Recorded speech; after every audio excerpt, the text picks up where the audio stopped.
Good day, everyone. Today, we are going to talk about bioenergy as one of the renewable energy resources na ginagamit ngayon bilang alternative source of energy. Habang patuloy yung pagtaas ng demand sa kuryente at pagkaubos ng fossil fuels tulad ng coal, oil, mas mabibigyan pansin ngayon yung paggamit ng renewable resources na mas sustainable at mas environmentally friendly. Ang bioenergy is isang uri ng renewable energy na nanggagaling sa biological materials or biomass tulad ng halaman, kahoy, agricultural waste, animal waste, at iba pang organic materials. Sa halip na masayang lang yung mga to, pwede silang gamitin para makagawa ng heat, electricity, at fuel na magagamit sa iba't ibang applications. Isa sa mga dahilan kung bakit mahalaga ang bioenergy dahil nakakatulong to sa waste management at pagbawas ng environmental pollution. Bukod dito, renewable din to dahil yung mga organic materials na pinanggagalingan nito is maaaring mapalitan or maproduce ulit sa paglipas ng panahon. Sa report na to, mag-uusapan natin kung ano ang bioenergy, paano to napoproduce, ano-ano yung mga common sources nito, at paano to nakakatulong bilang isa sa mga importanteng renewable energy resources sa kasalukuyan. Bioenergy is a type of renewable energy na nanggagaling sa biomass at biogas sources. Kabilang dito yung mga nabanggit ko kanina na halaman, kahoy, agricultural waste, animal waste, at iba pang organic materials na pwedeng gamitin para makagawa ng energy. Tinatawag itong renewable energy source dahil nga yung mga materials na ginagamit dito is pwedeng mapalitan or maproduce ulit sa natural na paraan. Hindi tulad ng fossil fuels kagaya ng coal at oil na nauubos at matagal mabuo. Ang biomass sources ay maaaring patuloy na mapadami at magamit ulit sa paglipas ng panahon. Yung bioenergy, konektado siya sa tinatawag na bioenergy cycle. Sa cycle na to, yung mga halaman ay kumukuha ng energy mula sa araw, sumisipsip ng carbon dioxide mula sa atmosphere sa pamamagitan ng photosynthesis para lumaki. Pagkatapos, yung mga halaman at organic materials na to ay gagamitin bilang biomass sources para makagawa ng heat, electricity, at fuel. Kapag nagamit na yung biomass para sa energy production, naglalabas to ng carbon dioxide pabalik sa atmosphere. Ngunit, ang carbon dioxide na to ay muling naa-absorb ng mga bagong halaman, kaya nagpapatuloy-tuloy lang yung natural cycle.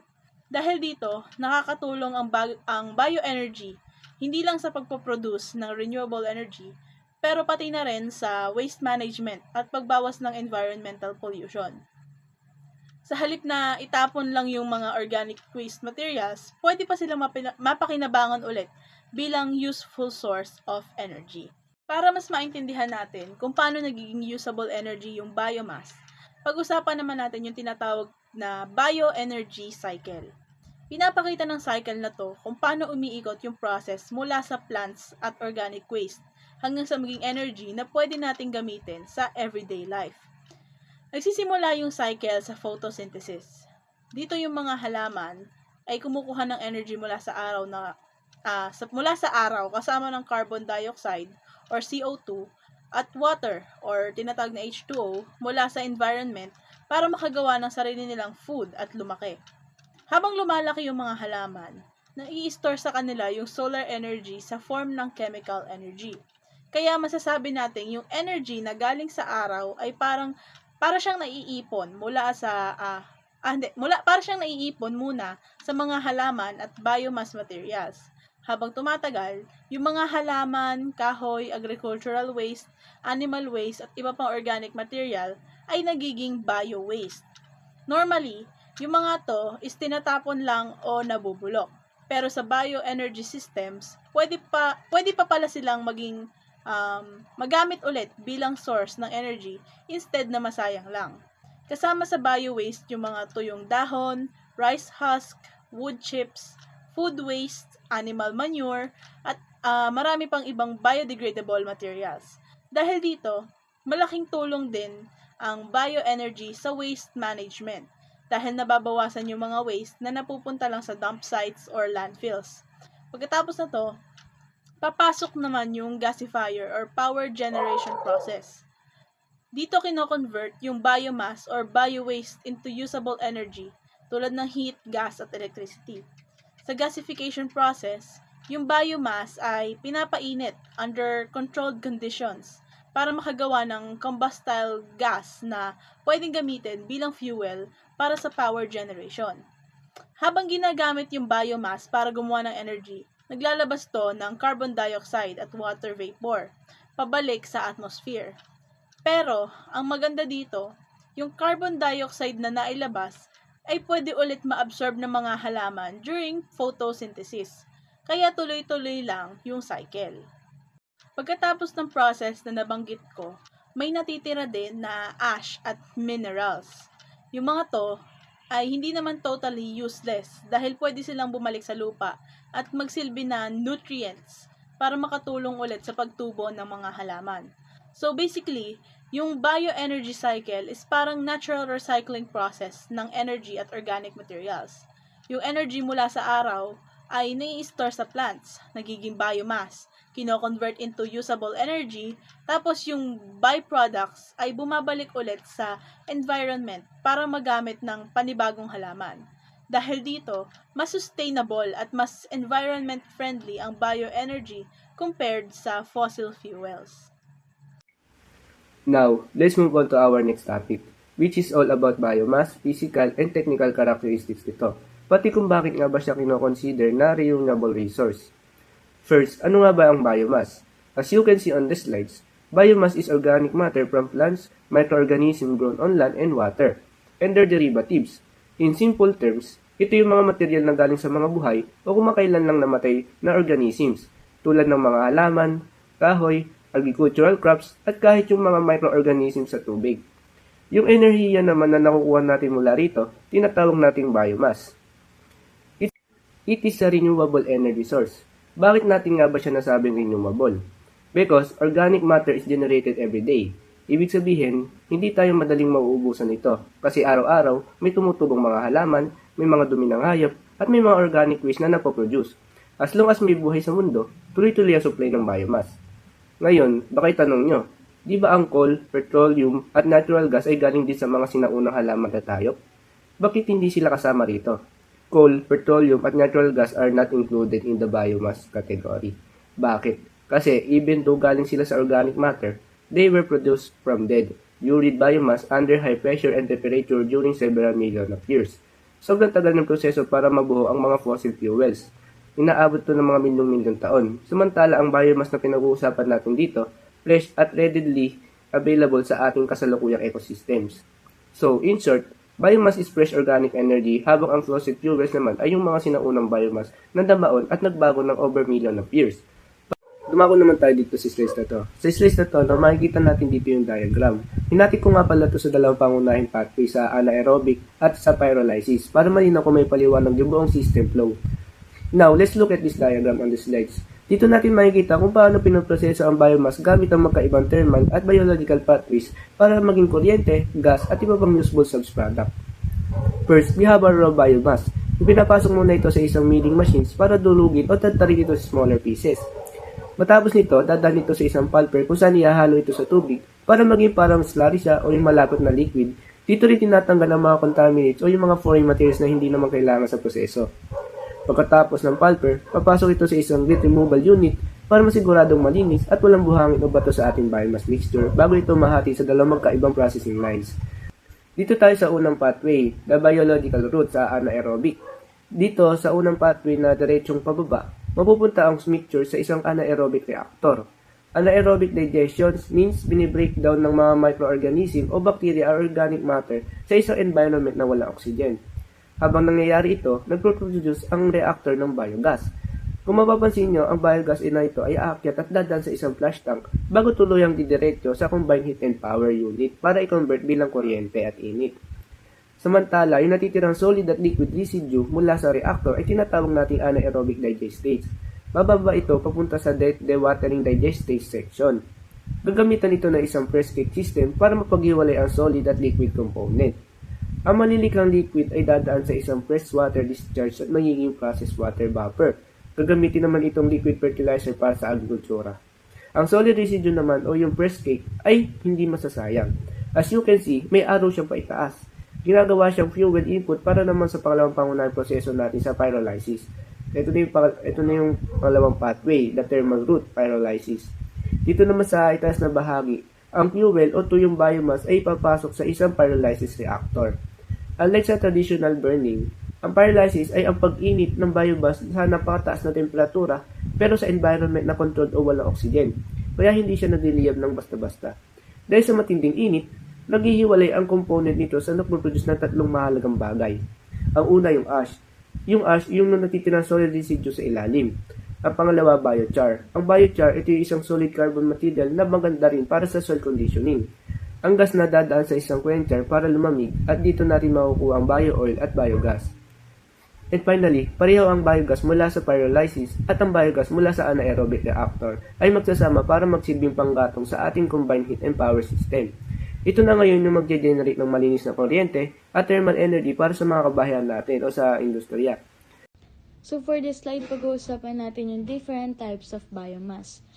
Biomass is usually grouped into 3 categories, and the slide shows the first 2 categories.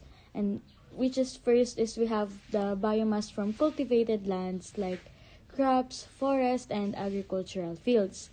So for example are the rice husk, mga corn stalks, sugarcane waste, wood, and even the coconut shells.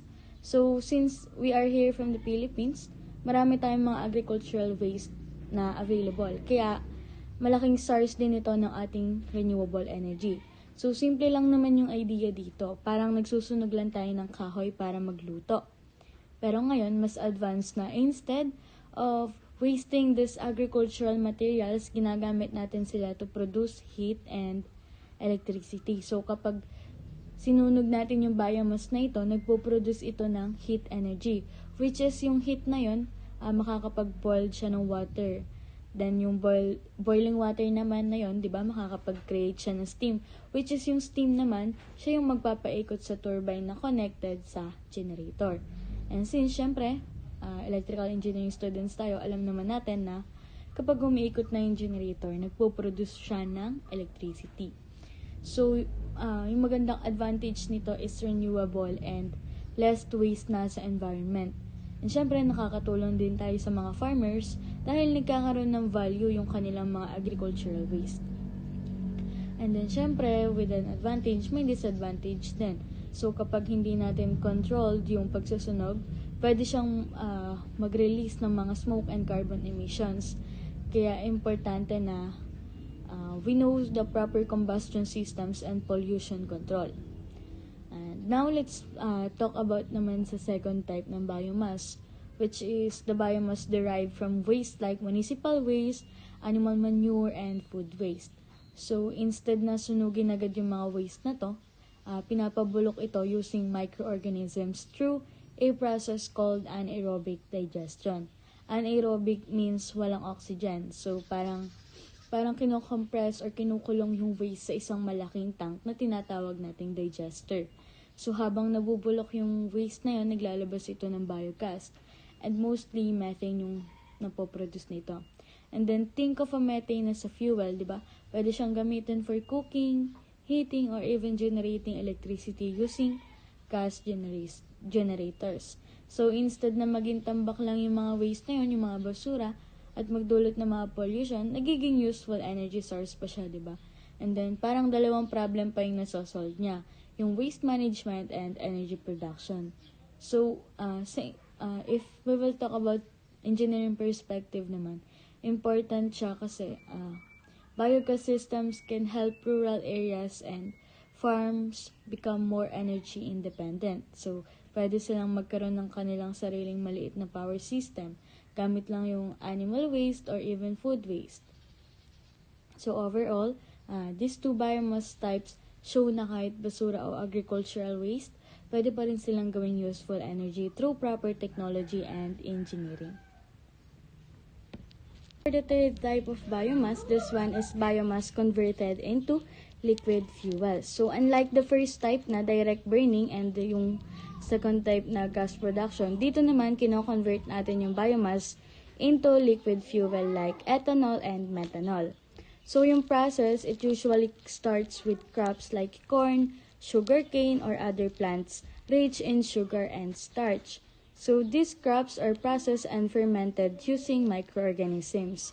So parang paggawa lang ng tinapay or yogurt na gumagamit ng fermentation. Pero this time, the goal is to produce alcohol-based fuel. So after fermentation, the liquid is distilled to produce ethanol. So which is yung ethanol, it can be mixed with gasoline and used as fuel for vehicles. And then actually, some fuels we use today already contain ethanol blends. For example is E10 gasoline, which means 10% ethanol and 90% gasoline. So, ang maganda dito is nababawasan yung dependence natin on fossil fuels. Since plants absorb carbon dioxide while growing biomass, biomass fuels are considered more environmentally friendly compared to pure petroleum fuels. So, yung cycle, it's shown in the diagram is important. So, plants grow using sunlight and absorb carbon dioxide from the atmosphere. Then, the plants are processed into fuel. So, kapag ginamit na ng sasakyan yung fuel, naglalabas ulit ito ng carbon dioxide. Which, yung carbon dioxide na yun can again be absorbed by new plants. So, parang carbon cycle siya And then, from an electrical engineering student perspective, liquid biofuels are important because they can also be used in generators and hybrid energy systems. So, for example, is yung ibang diesel generators, it can use biodiesel blends, and biofuels can support backup power systems in remote areas. However, yung ibang, there are also challenges, which is first is the land usage. So, kapag sobrang daming crops, yung ginagamit for fuel production, possible na maapektuhan yung food supply. And then another challenge is yung efficiency and processing cost. Because converting biomass into liquid fuel requires several chemical and industrial processes. But overall, biomass liquid fuels are still a promising renewable energy source because they are cleaner, renewable, and can work with existing fuel technologies. Ang anaerobic digestion ay isang process kung saan ang mga natural bacteria ay bine-breakdown ang mga organic material na walang oxygen. Dahil sa process na ito, naghahalo ang methane at carbon dioxide para makabuo ng biogas. Nangyayari ito sa loob ng malalaking enclosed tanks at kapag nakolekta na ang biogas, idinadaan ito sa isang generator para makapag-produce ng renewable electricity o malinis na kuryente. Direct combustion ang siyang pinakamatanda at pinakamadalas gamiting paraan upang makakuha ng energy mula sa solid biomass. Sa process na ito, sinusunog ang mga biomass material kaya ang malaking bahagi ng energy ay nailalabas bilang heat o init. Pagkatapos, ang init na ito ay pinapadaan sa iba't ibang thermodynamic processes para matransform at maging electric power o kuryente na pwede nating magamit. So, sunod tayo. Ito naman ay tungkol sa biomass conversion processes. Particular ang thermochemical conversion at biochemical conversion. Unahin natin ang thermochemical conversion. Ito ay proseso kung saan ang biomass tulad ng kahoy, damo at agricultural waste ay ginagawang fuel, chemical o enerhiya gamit ang mataas na init. Dalawang pangunahing proseso ang ginagamit dito. Ito ay gasification at pyrolysis. Sa gasification, ang biomass ay pinapainit gamit lamang ang kaunting oxygen. Mga 1/3 lamang ng kailangan para sa normal na pagsusunog dahil kulang ang oxygen. Hindi ito tuluyang nasusunog. Sa halip, nakakagawa ito ng gas mixture na tinatawag na syngas na binubuo ng carbon monoxide at hydrogen. Ang syngas na ito ay maaaring gamitin bilang fuel para makalikha ng kuryente o init. Samantala sa pyrolysis, ang biomass ay pinapainit naman ng walang oxygen. Dahil dito, nagiging liquid fuel ang biomass na tinatawag na pyrolysis oil. Maaari rin itong gamitin bilang alternatibong fuel sa ilang makina at industriya. Mahalaga ang chemical conversion dahil nakakatulong ito upang bawasan ang paggamit ng fossil fuels at mas mapakinabangan ng mga organic waste materials. Ngayon naman ay pumunta tayo sa biochemical conversion. Ang prosesong ito ay gumagamit ng mga microorganismo tulad ng bacteria at yeast upang gawing biofuel ang biomass. Hindi ito gumagamit ng sobrang init kaya mas mabagal ang proseso at kadalasang nangyayari sa mababang temperatura. Ang pangunahing proseso rito ay tinatawag na fermentation. Sa fermentation, ang mga microorganismo ay nagde-decompose o naghihiwa-hiwalay ng organic matter tulad ng halaman, prutas o agricultural waste.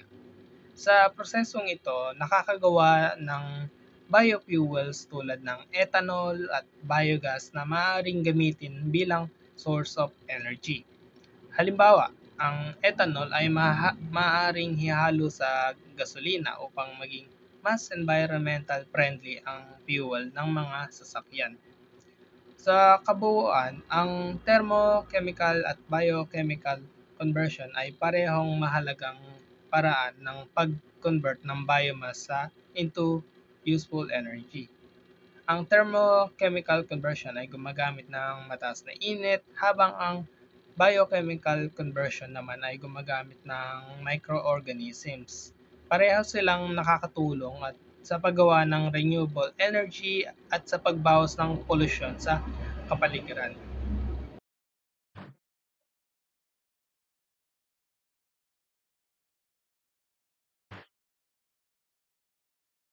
Sa biomass gasifier, agricultural waste like rice husk or wood chips are converted into producer's gas.